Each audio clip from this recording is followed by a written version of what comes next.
Servani News TV avec Rebecca Pukuta Servani. Salut fidèle internaute Vandeko Balandia Servadi News Télévision. Merci beaucoup Nabino tout au dispose à Qatar Nabino ya Kolanda Biso. Donc toza wana toujours na service Nabino. Toza toujours na mois de la femme awa to na parti politique respectant le peuple oyo babengi rep. Donc toza awa kaka na cadre ya ko célébrer clôture ya fin. Il y a mois de la femme, donc journée, il y a réflexion. Toye awa parti politique respectant le peuple. Toye awa bazo célébrer journée, il y a réflexion. Naba maman nyoso. En tout cas, sans plus tarder, tu recomptes la kati. Bilo moko boko mona comment parti politique est la initiative ya kitoko. Comment ils ont préparé ba makambo ya kitoko pour na mboka. En tout cas, tous ont la besoin ya batu ya boye. Batu o baza toujours na souci ya peuple. Patu oyo bazoya lelo qui a voté ngabo voté biso par après ba resala o ba loba kité mama bana epe bisawa eseme bisawa ekitie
Zomazima. Zomazima kiindulika.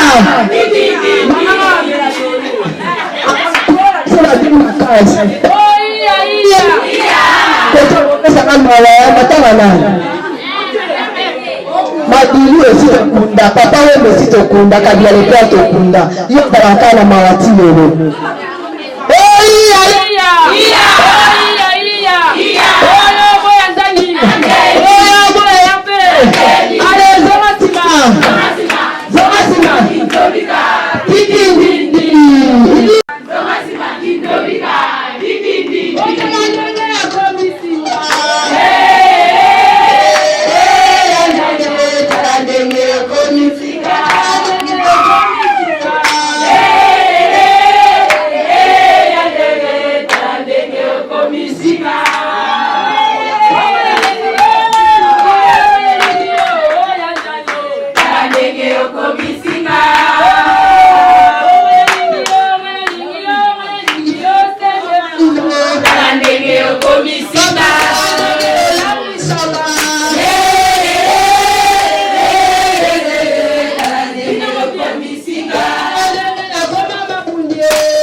déjà bien.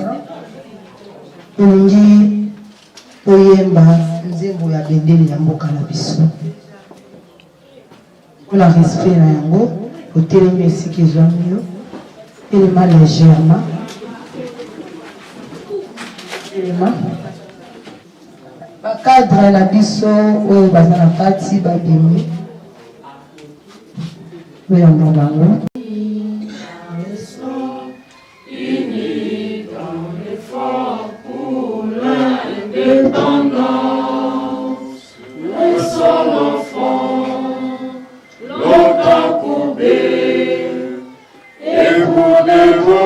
Prenons le plus bel élan dans la paix au peuple ardent. Par les labeurs, nous bâtirons un pays plus beau qu'avant dans la paix citoyenne. Entonnez l'hymne sacré de notre solidarité. Fièrement saluer l'humble main d'or de notre souveraineté. Congo, don béni, Congo, désaillé, Congo, au pays, Congo, bien-aimé, nous préparons ton sort et nous assurerons ta grandeur. 30 juin au doux soleil, 30 juin du 30 juin, jour sacré, sois les témoins, jour sacré de l'immortel, serment de liberté, et nous léguons à notre prospérité pour toujours.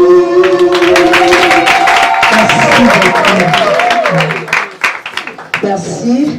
Tolingi totala programme na biso po mutu na mutu azala na idée na oyo tozosala. Mama totikali kinia toyoka programme na biso ndenge nini ezokoleka na oyo esika. Programme de déroulement de la cérémonie. Modératrice Maman Grâce Kibula ngai wa bino azali beso azosala ete loketo na yo ezala na crampe te. Maman exposé tozana maman Judith Kanza, tozana maman Rebecca Bilende, mère double, tozana maman Lauriane Singi mwasi azanga lisumu. Na biso ya kobanda elekaki tokokotanga yango te tokomi déjà infraction na miso na bino. Nous avons mis en place, nous avons déjà le vent de Sikozali. Nous avons arrivé des cadres du parti politique respectant le peuple. Nous avons poussé RP. Nous avons arrivé aux membres de la coordination nationale de la Ligue de femmes. Des mamans, moni, balati, teni, mopandi, koto, bango bazala makasi na bendele ya RP. Nous allons ouverture de la conférence. Nous avons l'hymne national la biso et Rotomouti pour Sika. Nous avons un mot de bienvenue par Maman Lauriane Singi, moi je suis à Lisumu. Nous avons un mot de circonstance par Maman Ange qui nous dit là, la belle cahier de longues jambes. Nous avons exposé la biso à Maman Judith Kanza, wana mwasa mbishi. Nous avons exposé tout ce que nous avons à Maman Rebecca Bilende, la double. Nous avons exposé mususu ekoya lisusu na nzela ya Maman Lauriane Singi. Nous avons un échange de questions et réponses. Nous avons dit que tant que la banaba mituna na yo, oye barate orekene kotuna yango wapi. Ozana ba mituna na yo oyo tambolaka na yango, oyo tungisaka yo pe na mboka, pe na quartier, pe na environnement na yo. O mituna oyo nyonso na kotuna yango wapi. Papa ye bale bana kole baliaka mafuta tabata mwezana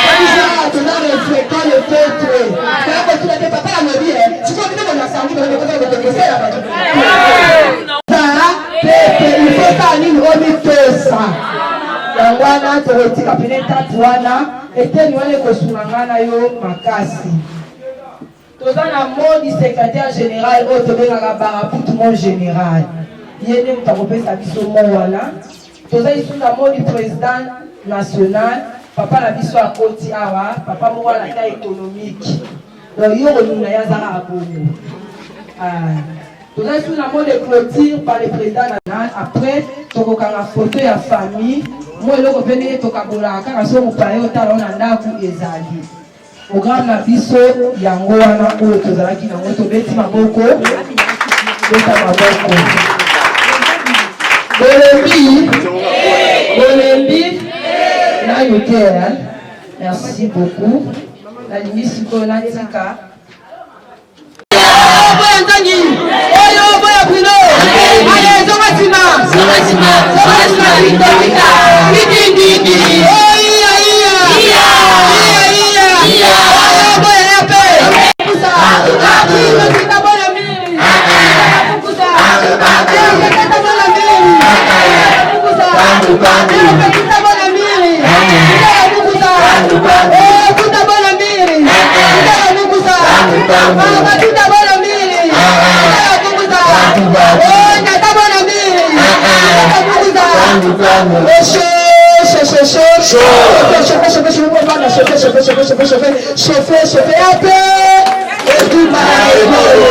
Merci beaucoup.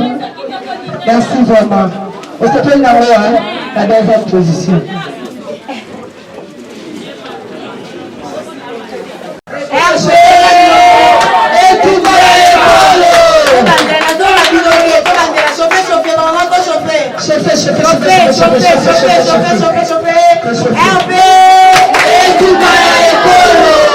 Ok. Laissez-moi attention à Bino pour un moment. Un mot de circonstance. Mot de bienvenue, pardon. Monsieur le président national du parti politique Respectons le peuple. Monsieur le secrétaire général. Messieurs et dames et cofondateurs. Chers camarades membres du parti politique Respectons le peuple. Chère maman, bonjour. Bonjour maman. Permettez-moi avant toute chose de m'acquitter d'un devoir sacré, celui de vous remercier d'avoir répondu chaleureusement à cette invitation, afin de célébrer d'une manière spéciale la Journée internationale des droits de la femme, dont la première a été célébrée le 19 mars 1911, en Allemagne, en Autriche, en Danemark et en Suisse.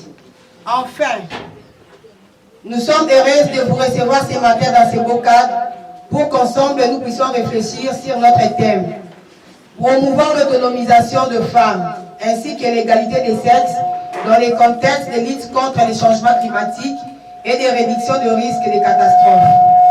En ces mots, je tiens personnellement à vous souhaiter la bienvenue et une très heureuse fête des droits de la femme. Je vous remercie.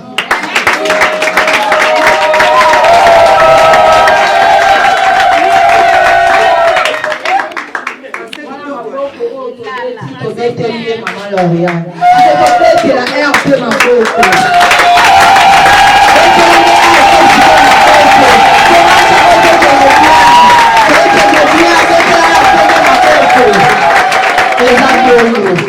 merci. Tolingi tobanda na exposé na biso tobengi moto ya yambo akombo ya mama Rebecca Bilendo yende akobanda na exposé na yenda pesa biso mot de circonstance. RP viva! Viva! RP viva! Viva! RP viva! Viva! Viva! Viva! Ligue des femmes viva! Viva! Ligue des femmes viva! Viva! Ligue des femmes viva! Viva! Viva! Viva! Maman bote biso,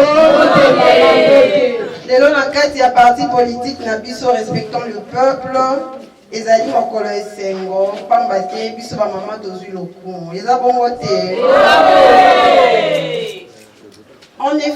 a plu aux autorités du parti de bien vouloir accorder un honneur et un soutien aux femmes en organisant cette cérémonie au cours de laquelle la femme est honorée et célébrée.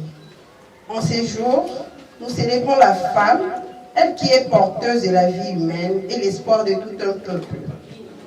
Nous sommes réunis aujourd'hui pour réfléchir, discuter et dialoguer autour du thème promouvoir l'autonomisation des femmes ainsi que l'égalité des sexes dans les contextes de lutte contre le changement climatique et des réductions de risques de catastrophes. Tout au long de cette cérémonie, quelques mamans vont intervenir en vue de donner leur bref point de vue sur les sous-thèmes qui étaient remis à chacune d'entre elles. Entre autres, maman Rebecca Bilendo qui nous dira comment faire avancer l'action climatique par et pour les femmes et pour sauver notre planète. Maman Judith Kanza sur la question de l'autonomisation des femmes et des filles dans le contexte de lutte contre le changement climatique et la réduction des risques de catastrophes.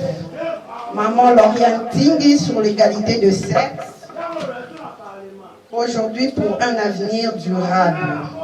Je nous appelle toutes à être attentives, patientes et très détendues pour suivre chacune des interventions de nos mamans et la contribution que chacune peut apporter allant dans le sens d'autonomiser la femme dans son ensemble.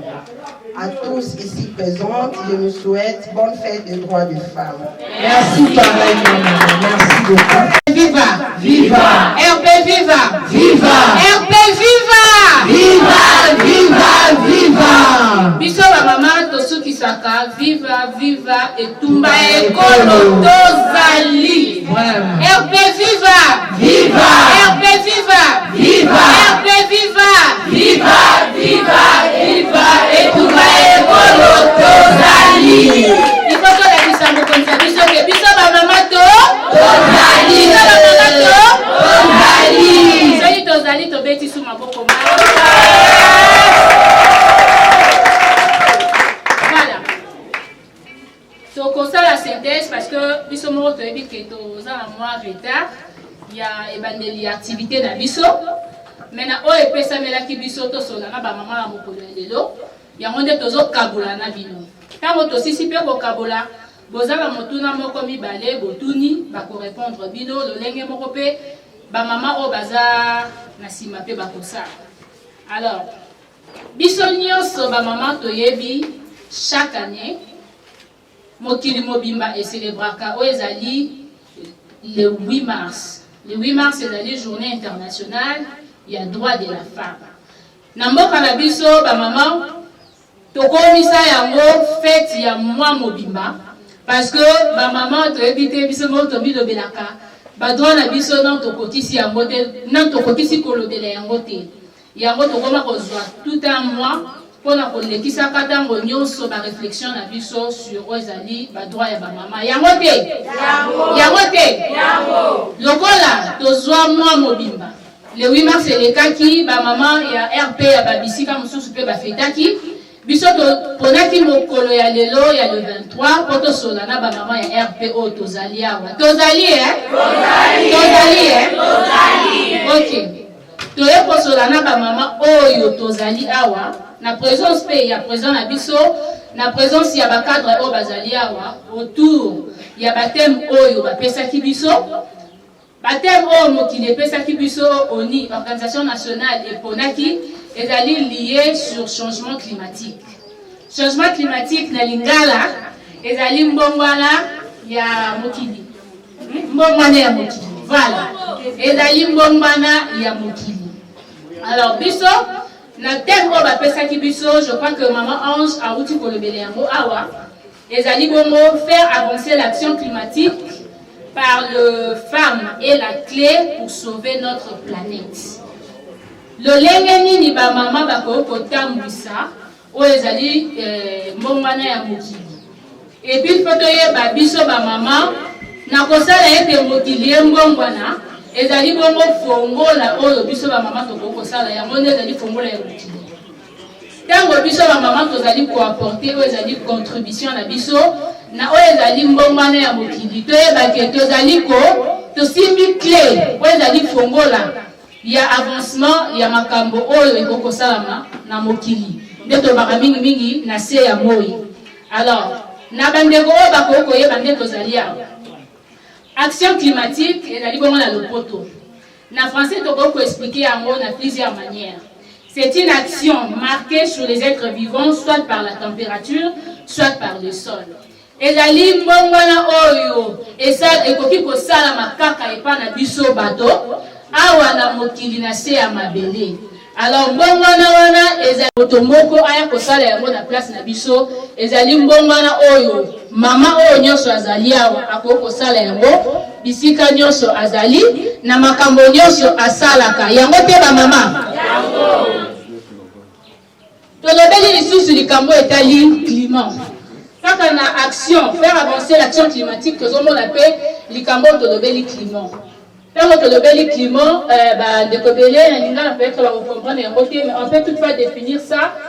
Le climat est l'ensemble des conditions atmosphériques et météorologiques d'une région géographique. Surtout quand on lit la lingala facile. La lingala facile. Et ça dit bosangani, il y a des conditions. Bosangani, des conditions. Et là, bosangani ya makambo nyonso oyo ezali lié ya ba température, ba mbula, ba nyonso oyo tokoki kokutana nango. Alors yango esali ke lelo tolobela likambo etali climat. Climat ezali ntango tovandaka ezali na mpona kokatana mokusi ezali température, eza changement ya température. Bovandi boye directement moi ezalaki mbula ye. Bovandi boye directement eloko moko esalami oyo bosatandaki nango te yango wana tozali kobenga climat. Mais babiloko nyonso wana esalamaka wapi esalamaka esika wapi tovandi bisika tovandi ntango tozoloba mama azali moto asimbi fongola ya kobongisa esika avandi elakisi ete ntango tovandi bisika te bamakambo oyo ekoki koya nsima. Changement climatique ekoki koapportele biso bamakambo ebele bacatastrophe naturelle ekoki koapportele biso bamakambo oyo tosatandaki na yango te. Alors soki tolingi tokende mpenza na oyo ezali eloko ezali simple ya koyeba ete par rapport ya thème oyo biso bamama eloko nini tokosala mpona nini balobi ete biso bamama nde tosimbi clé ya action ya changement climatique ezali parce que environnement na biso ezali na besoin to assainir yango. Environnement na biso ezali na besoin mama nyonso alandelaka nini azosala bisika avandi po ebebisa bisika oyo ye avandi te. Tango yo vandi pembeni oyo rivière ezalaka ozwaka bosoto na yo ozobwaka na rivière. Est-ce que ozali kobongisa esika na yo? Ozali kobongisa esika na yo mama? Tango yo ovandi na bisika oyo nakoloba ete ebandi deja kosala ba érosion yo mama ozali contribuer afin que érosion wana est créée oyo ezali scandale na bisika ovandi. Est-ce que ozali kobongisa yango?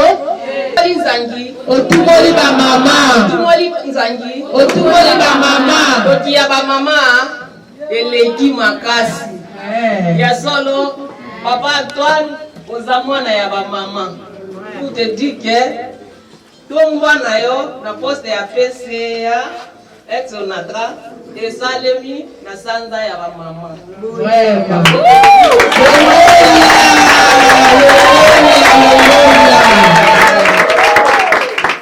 Ba mama mbote na biso mbote mama po nga nazoloba eza nazo compléter kaka mama Rebecca parce que ceux qui na lobby mingi eza c'est comme si tosala kaka cercle vicieux na lingi na loba mama Rebecca a lobby bien Organisation des Nations Unies ba ponela biso ba mama chaque année tozalaka na mois moko oyo tozalaka ko célébrer non tozalaka ko revendiquer droit na biso droit de la femme eza mois de mars na yango mboka na biso epesaki biso thème eza makasi mama eza lingala bo supporter malgré naza mongala mais lingala eza makasi mboka na biso epesaki biso thème bosomi ya mwasi pe elenge mwasi na eleko oyo mokili ebongwami pe kobatelama na mambi ya kokoso ezali koya na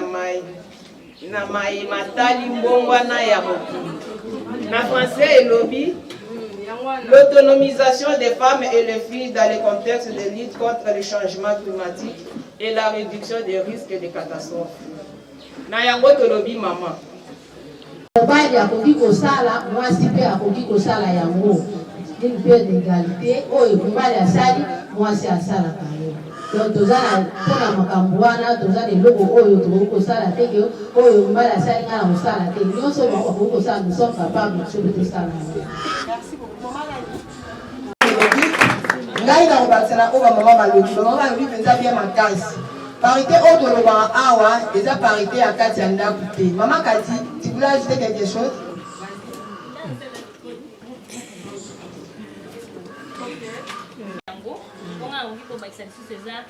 Papa bakosala, maman pe bakosala, beaucoup plus l'aspect idéologique. Mais ce qui tozongi na bomoto boy, mobali akotika la mobali, mwasi atikali mwasi.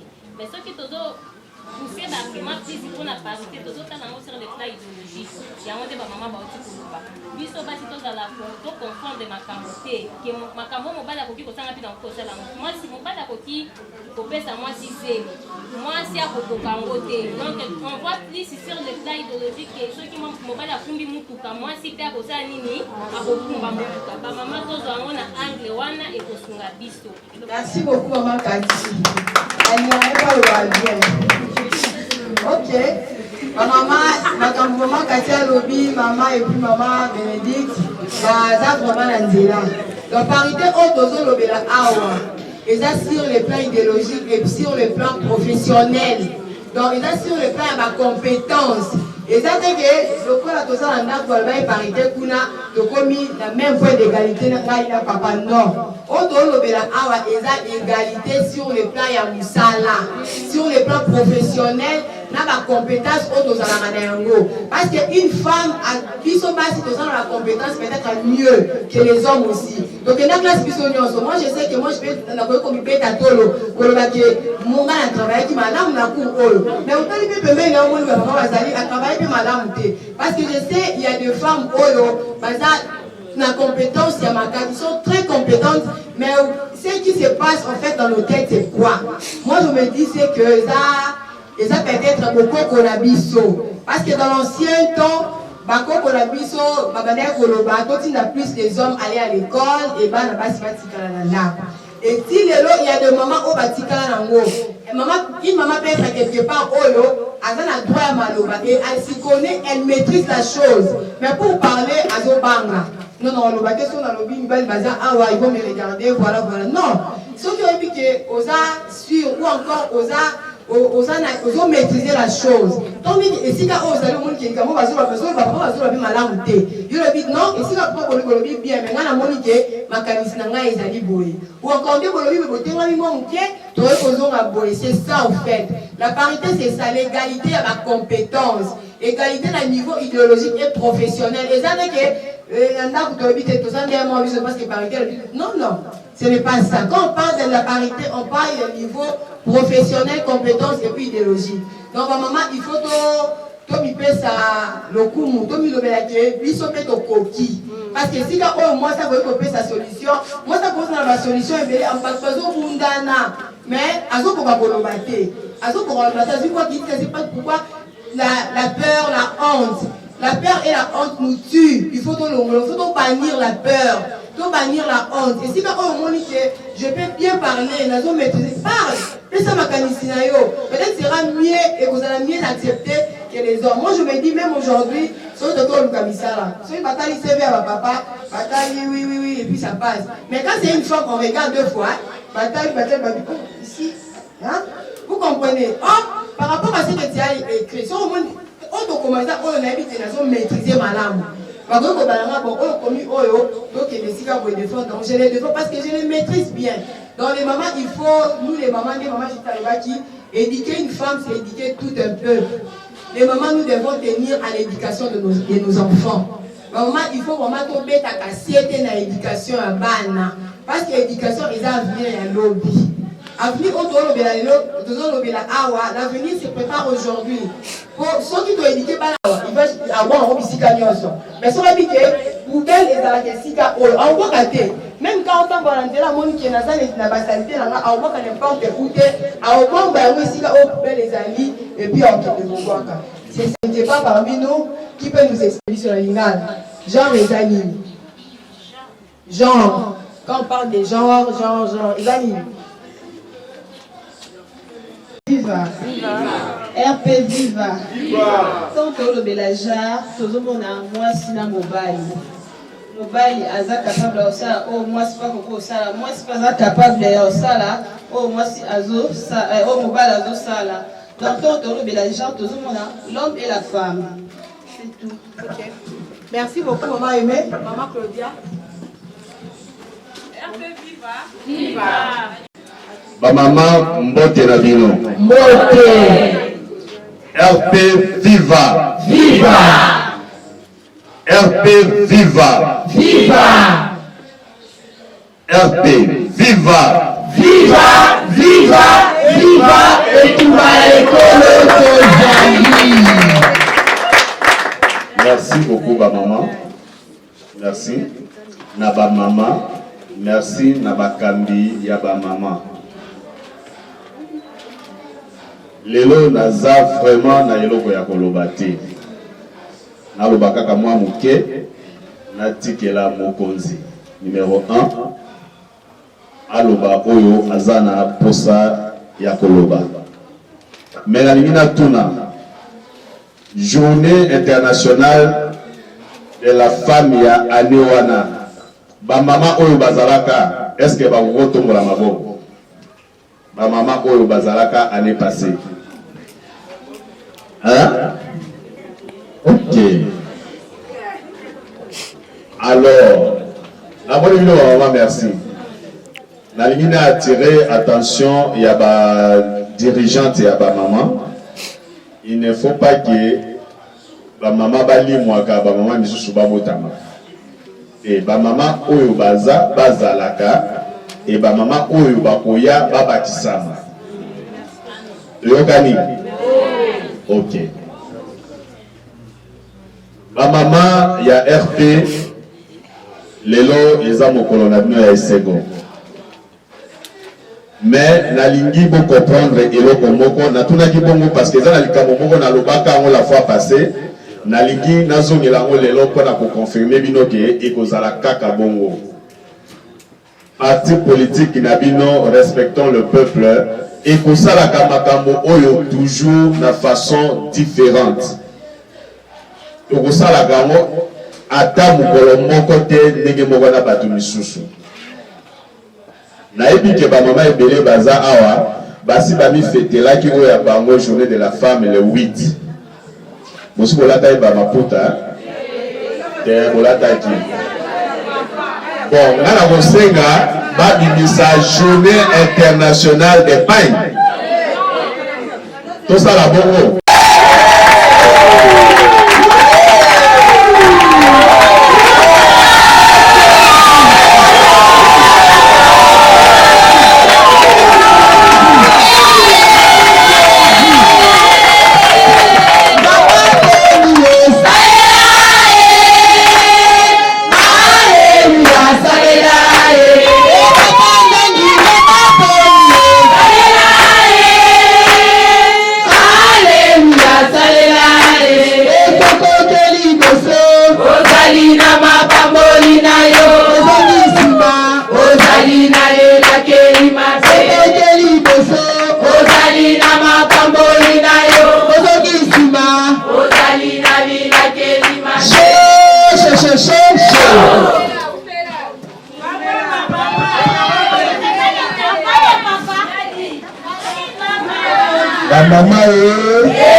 Maman ya RP.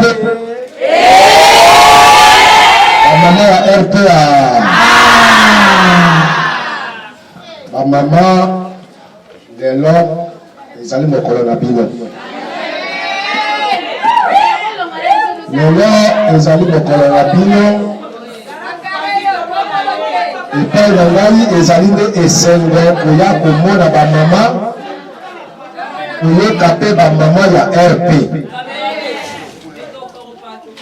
Nzambe akeli bato mibale na mokili. Akeli oyo babengi ye papa homme. Akeli mpe oyo babengi ye mama femme. Na mokili milulu ezalaka mpe mibale ya bapapa na oyo ya bino. Mais est-ce que vous avez ya bapapa? Nani akoki koyeba journée internationale des hommes?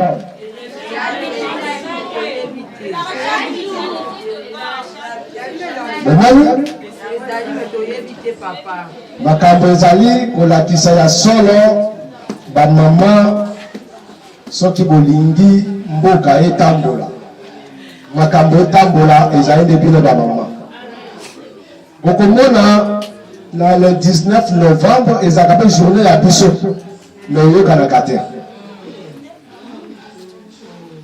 Yango bokomona mama akumbi zemi sanza libwa kaka bayebako. Mama azokende musala, papa azokende musala. Tango mama aboti mais mama wana nde akozala pembe na mwana. Éducation ya bana ewutaka nde epa na mama. Meme ntango bazwaki Moïse na ebale bamemi epa na papa te, bamemaki ye epa na mama. Parti na bino posa peuple bunda mpona ekolo etumba ya ekolo. Nalandi na oyo nyonso bamama baanime awa olobi makambo ya parité yango wana etumba ya ekolo elekaka na nzela nini? Bato ya français balobi ezali nde bacompétition kowelana kobunda. Soki botali na mokili bamama oyo bazokamba mboka babengi bango baprésidente ya pays bazali bakei mpe na baélection bameki nzoto baleki. Bokotambola na mokili meme epa na biso institution oyo elandi institution président de la république ezali parlement. Bokokuta peke na mokili mpe na mboka na biso bamama mpe bakamba yango. Bokokita na oyo ya misato babengi yango gouvernement, bamama bazali bapremier ministre bazali. Ezali kaka mpona kitoko ya mama na banzi ezali bongo te. So mpe tokeye kotala mpona kitoko ntango mosusu oyo akomi présidente, soki totali mpe mpona kitoko ntango mosusu ye te le pont abundi. CG loko avandi pembeni na ngai makambo na ngai mpe mingi ekoteli ye.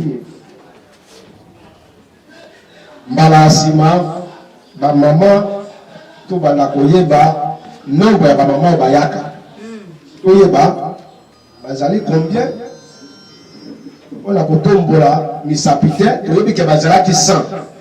Mbala oyo tokotala ke bazali combien nde tokoyeba eske totokende liboso ou bien nzembo oyo tokende liboso baninga bazonga nsima ekomi inverse.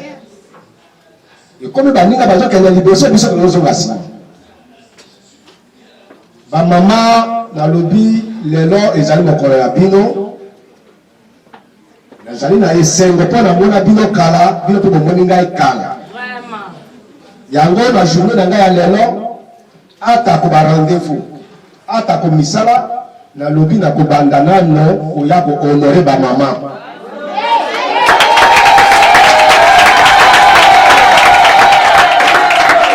Merci papa. kosenga na bino ba mama esengo ya biso RP lelo ezali pour la journée na bino lelo ezali pour na mois mobimba ya bino pour participer na activité ya parti na bino pour contribuer pour la partie na bino contribution est dans la sens ebele Moussala Kayango.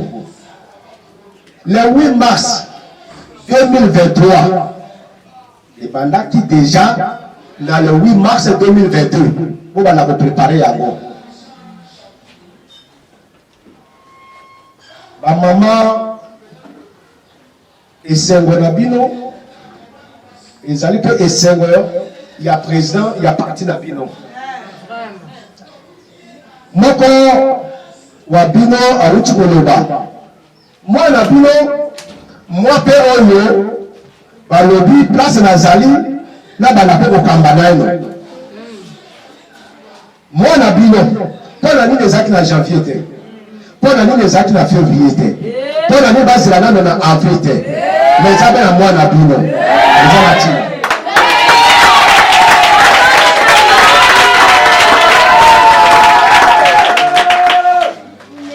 makambo kozala ebele ebele bakete ozali respecte le peuple moto atosaka peuple ayibaka te moto atosaka peuple alobaka bosembo mpe moto alobaka bosembo balingaka ye mingi mpenza te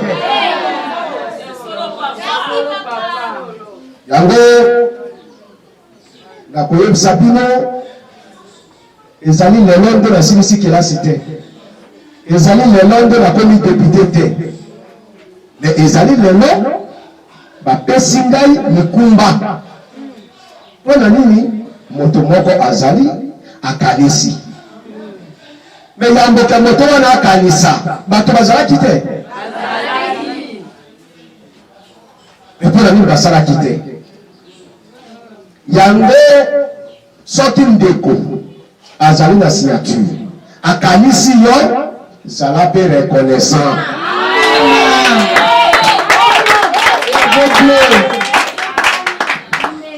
député depuis 2011 makambo leki mingi gouvernement ebimi nazalaki be wana bamandataire babimi nazalaki be wana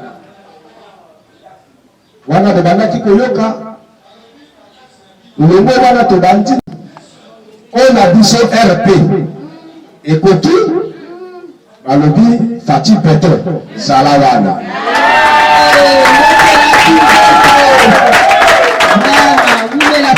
siati ya ordonnance oyo nazwi ezala lelo ezala lobi bakotonga te ezali siati ya moto mosusu te ezali ka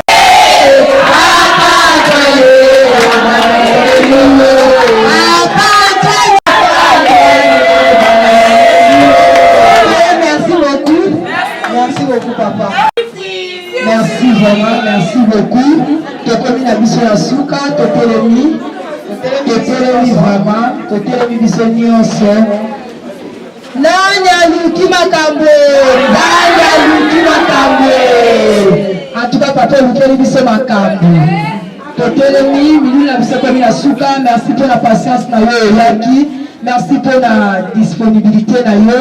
Merci pour la qui motema ya kokita koyoka biso kolekisa tango ensemble na yo. Vraiment na tobeli bino lisusu bozengi malamu.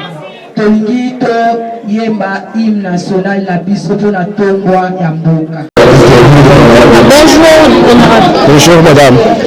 Vraiment, tu as une journée, une réflexion, modèle fêté na ba maman. Journée où spécialité na wazala kinini d'après le temps que le président est passé. Non, on a vu que Mokili Mobimba, le mois de mars, on va préciser le 8 mars, les alliés jour où ils allaient à ma maman, pour honorer ma maman, pour honorer seulement Bangote, pour la vision à ma maman. Pour on a vu que ceux qui ma maman va mettre dans Moussala, Moussala n'est aucun liboso. Il y a un la partie politique. toye ko honorer ba maman po ete loka bazana kati ya parti na biso oyo babengi yango respectons le peuple et ko kende liboso